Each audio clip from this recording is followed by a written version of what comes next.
I'd like you to open to Judges chapter number 10, and I want to explain again my chronology at this point.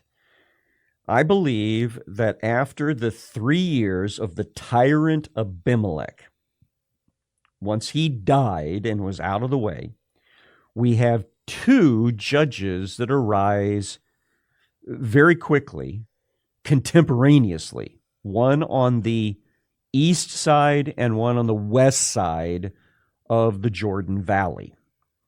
And that this is a regional thing. And that will play into the story that follows their leadership.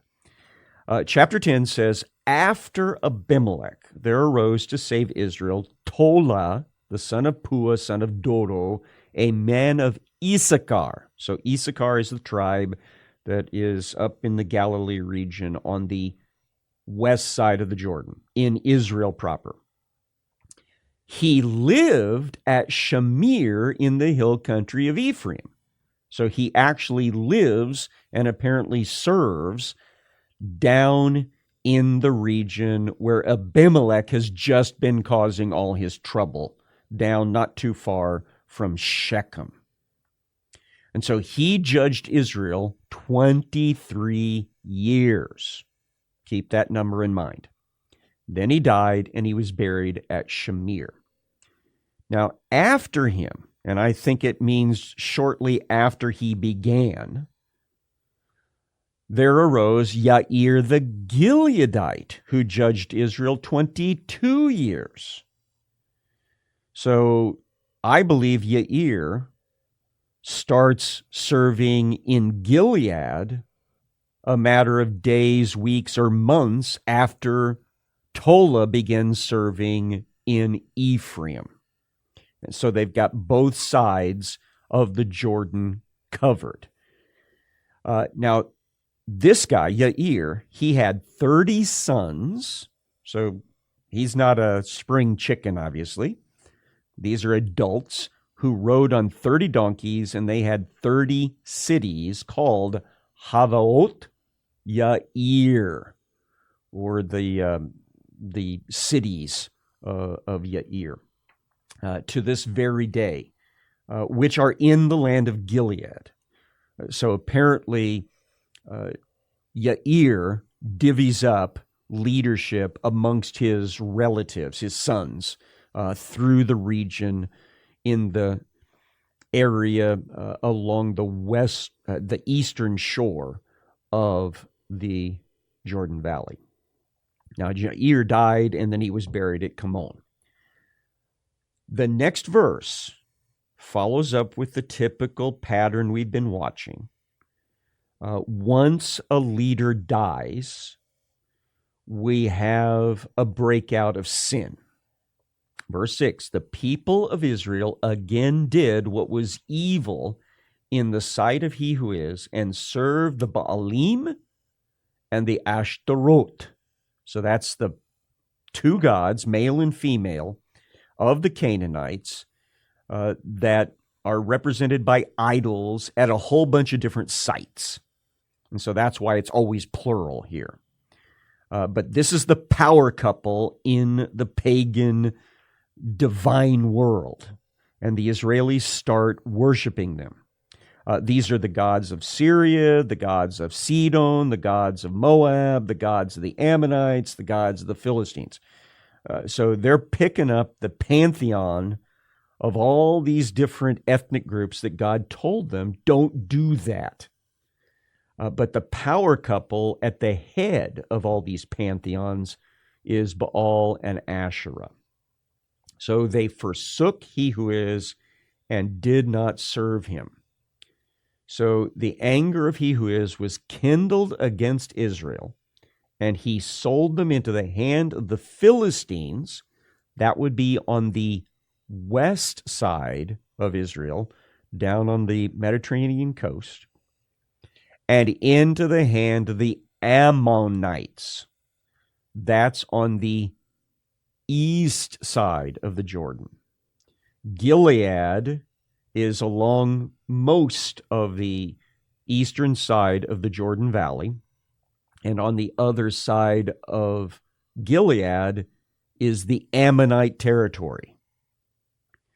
So I believe that as soon as Jair died and the people of Israel in that region started breaking out in open worship of all these pagan deities, God said, fine, and allowed the Ammonites to sweep in.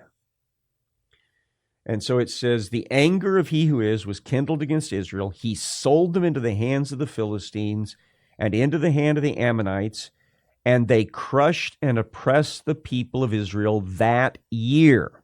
So I believe that's the year after Jair died, having served 22 years. For 18 years they oppressed all the people of Israel who were beyond the Jordan in the land of the Amorites, which is in Gilead. So Gilead becomes the first target of this new oppression. But read verse number 9.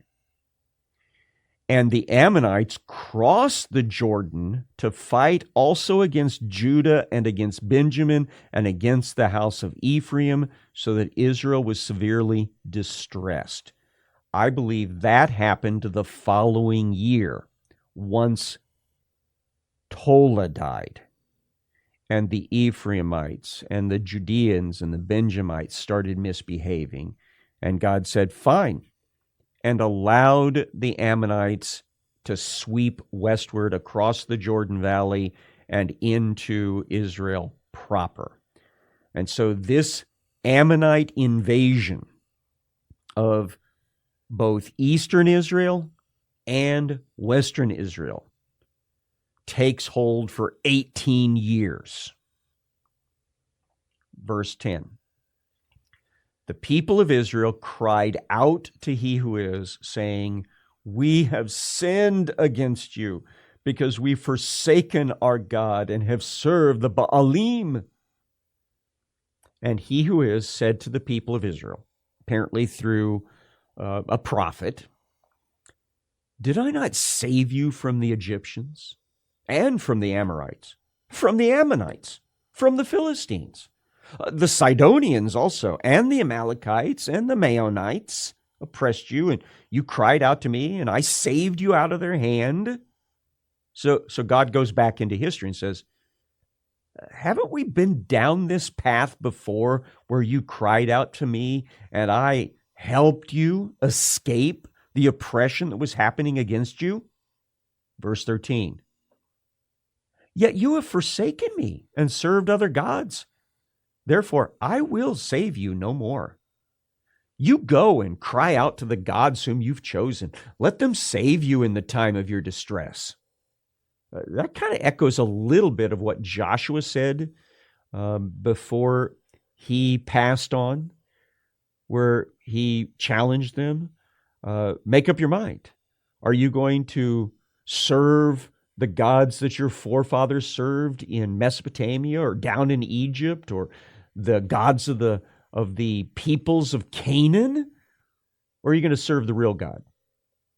Make up your mind. Choose a side.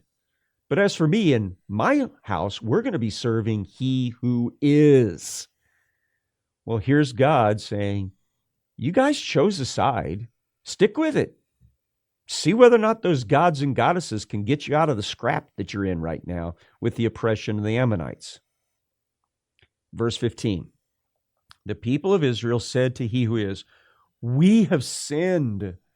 Do to us whatever seems good to you, only please deliver us this day. So they put away the foreign gods from among them, and they served he who is, and he became impatient over the misery of Israel. So apparently after 18 years of being oppressed, they actually repented and changed their behavior. Remember, true repentance is not just being sorry you got caught, sorry that you got busted and bad consequences came of that. True repentance is actually changing the way you think about the situation. bringing your mindset into alignment with the mindset of God. And because of that, you change your behavior. So these guys finally, after 18 years of this, they changed their behavior and they started destroying their pagan worship sites and their idols, and they quit worshiping these other gods and goddesses. And that's when God is going to be willing to empower a new Savior. Chapter number 10, verse 17. Then the Ammonites were called to arms, and they encamped in Gilead. This is probably another one of those instances where the oppressors simply wait until the harvest has been brought in by the Israelis, and then they invade. And so that seems to be them coming to get their goodies for the year. Well, this time, the people of Israel came together, and they encamped at Mizpah. Now, this is Mizpah of Jacob's naming. You remember when Jacob came from Padan Aram? He was like moving as fast as he could to get ahead of his father-in-law, and he made it all the way down into what would eventually be called Gilead, a place that was south and east of the Sea of Galilee. And that's where his father-in-law caught up with him, and they had this back and forth argument about the situation, and they finally came to an agreement of peace between them. But they set up a pile of rocks. And Jacob said, this pile of rocks is going to be a witness between me and you, that God is always watching us. Even when we're not in each other's presence, God has got his eye on us. And this will be our watchtower between us. That's Mizpah. That's this place that Israel gathers to, south and east of the Sea of Galilee. And they are preparing themselves to attack the invading Ammonites this particular time around. The people, the leaders of Gilead, said to one another, "Who's the man that's going to begin to fight against the Ammonites? He shall be head over all the inhabitants of Gilead." So they're looking for the next leader of Gilead, the next judge of Gilead, to kind of take the place of Jair, probably. And they're trying to figure out who the best guy for the job is. Introduce the best guy. Chapter 11. Now, Jephthah, the Gileadite, was a mighty warrior, but he was the son of a prostitute.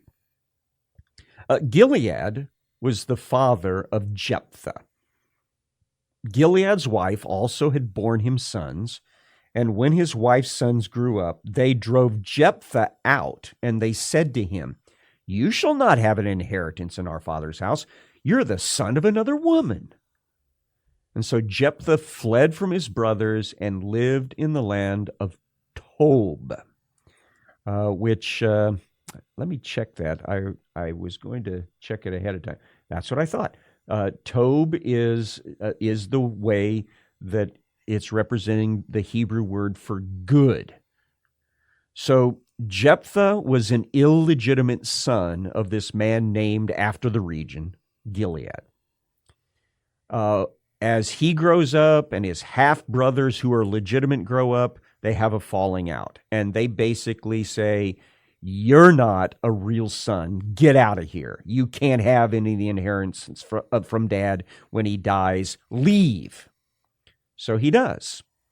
And he goes somewhere, we don't know where, to a land that's called Good. And that's where he lives.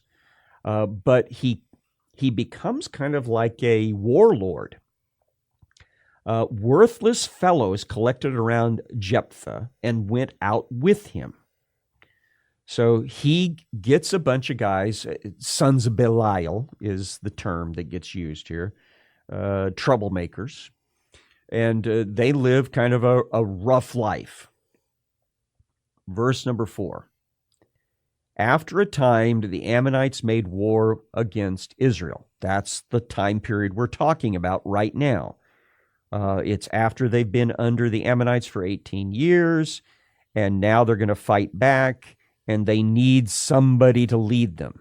And they were asking, who's going to be that guy? Verse 5. When the Ammonites made war against Israel, the elders of Gilead went to bring Jephthah from the land of Tob. And they said to Jephthah, come, be our leader, that we may fight against the Ammonites. So they're looking for a tough guy, and Jephthah is apparently a tough guy. Jephthah said to the elders of Gilead, did you not hate me and drive me out of my father's house? Why have you come to me now that you're in distress? The elders of Gilead said to Jephthah, that is why we've turned to you now, that you may go with us and fight against the Ammonites and be our head over all of the inhabitants of Gilead. So they're basically like, we want to make it up to you. We need a tough guy like you, and we want you to be the new leader of Gilead. So Jephthah said to the elders of Gilead, if you bring me home again, meaning back to my father's property area, to fight against the Ammonites, and he who is gives them over to me, I will be your head. That's the arrangement. That's the agreement. And the elders of Gilead said to Jephthah, he who is will be the witness between us if we do not do as you say. So Jephthah went with the elders of Gilead, and the people made him head and leader over them. And Jephthah spoke all his words before he who is at Mizpah. Now, we don't know how intimate this relationship is that Jephthah has with he who is, but he has some sort of relationship. And so when he comes to take on this responsibility, he takes it seriously enough to talk to God about it. And he makes an oath that's not mentioned here, but it'll be mentioned elsewhere. He makes an oath that if you, Lord, will give the Ammonites into my hand, let me become the strong leader of the Israeli people over here in Gilead, then I will offer you the first thing from my household that I see when I come back home. Keep that in mind. Verse 12. Jephthah then sent messengers to the king of the Ammonites. So now he's ready to engage the other side. It isn't just go attack them. He decides to try talking to them first. I think probably a reasonable thing to do. What do you have against me that you've come to me to fight against my land? And the king of the Ammonites answered the messengers of Jephthah, because Israel, on coming up from Egypt, took away my land from the Arnon to the Yabuk and to the Jordan, and now therefore restore it peaceably. Now, that's actually not true, and Jephthah will point that out in a bit. The Ammonites' God-given territory is from the ancient highway eastward. From the ancient highway westward, that was actually under the control of Amorites, Canaanite types, whenever the Israelis came through. So the Ammonites had nothing to do with that property whenever the Israelis first came through. But, you never let the accuracy of history get in the way of what you want. So verse 14, Jephthah again sent messengers to the king of the Ammonites and said to them, thus says Jephthah, Israel did not take away the land of Moab or the land of the Ammonites. But when they came up from Egypt, Israel went through the wilderness to the Red Sea. They came to Kadesh. That's on the south entry point of Canaan. Israel then sent messengers to the king of Edom, saying, "Please let us pass through your land." But the king of Edom would not listen. They sent also to the king of Moab, and he would not consent. So Israel remained at Kadesh, and then they journeyed through the wilderness, meaning they went around the south side of Edom, and then they went around the east side of Moab. And they went around the land of Edom and the land of Moab and arrived on the east side of the land of Moab, and they camped on the other side of the Arnon, that is, on the south side of the Arnon drainage into the North Bay of the Dead Sea. But they did not enter the territory of Moab, for the Arnon was the boundary of Moab. Israel then sent messengers to Sihon, king of the Amorites, king of Heshbon. Now, I don't think he brings it up here clearly, but basically the Moabites had recently lost the northern half of their territory to King Sihon, which is why the Israelis were having to ask for permission from Sihon to pass down to the Jordan, not the Moabites for the permission to pass down to the Jordan.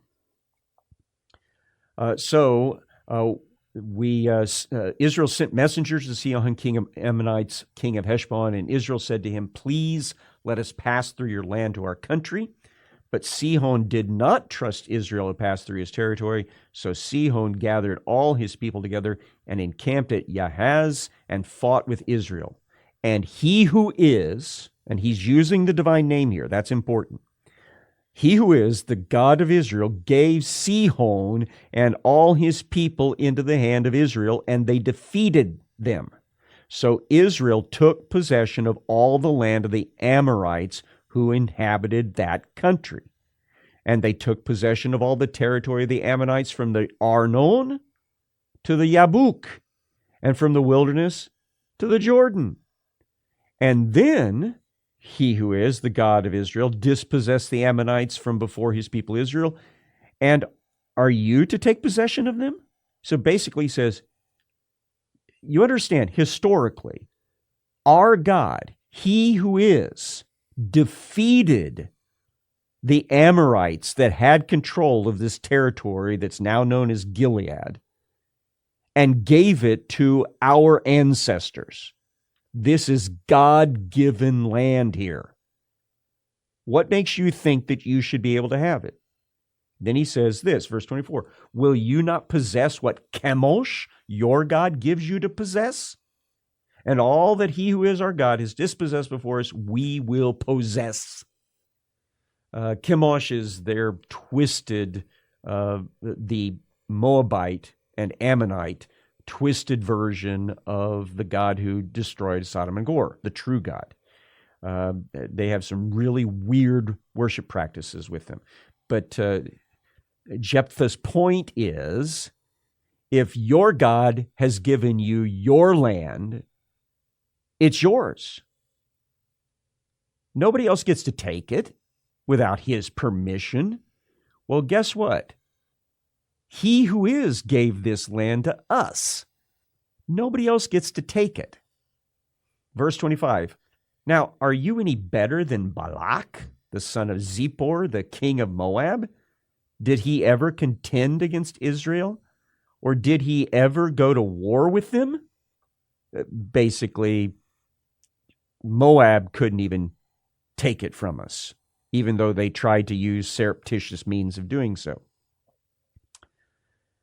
"While Israel lived in Heshbon and its villages, and in Aroer and its villages, and in all the cities that are on the banks of the Arnon, 300 years, why did you not deliver them within that time?" So this tells us pretty clearly it's been 300 years since the Sihon and Og war. And his question is, why didn't you try to take this land in the previous 300 years if you really believed it belonged to you? That doesn't stand in your support very well, does it? Verse 27, I therefore have not sinned against you, and you do me wrong by making war on me. He who is the judge, decide this day between the people of Israel and the people of Ammon. So Jephthah finishes his diplomacy by saying, it's our territory, it's God-given territory, and you don't have the ability to take it from us now any more than you had the ability to take it from us any time during the last 300 years. How dare you keep trying to take this property? Verse 28, but the king of the Ammonites did not listen to the words of Jephthah that he sent to him. In other words, he'd rather fight. Then the spirit of he who is was upon Jephthah. That's a supernatural empowerment. And he passed through Gilead and Manasseh. Manasseh is to the north of Gilead. And passed on to Mizpah of Gilead. And from Mizpah of Gilead, he passed on to the Ammonites. So he's attacking the Ammonites from the north. Jephthah made a vow to he who is and said, if you will give the Ammonites into my hand, then whatever comes out of the doors of my house to meet me when I return in peace from the Ammonites shall be he who is, and I will offer it up for a burnt offering. And so Jephthah crossed over to the Ammonites to fight against them. The crossing over here is across one of the rivers that flow westward from Gilead down into the Jordan. So he crossed over to the Ammonites to fight against them, and he who is gave them into his hand. And he struck them from Aror to the neighborhood of Minnith, 20 cities, as far as Abel Keramim, with a great blow. So the Ammonites were subdued before the people of Israel. So this was the great victory of the judge Jephthah at the beginning of his very brief leadership of Israel.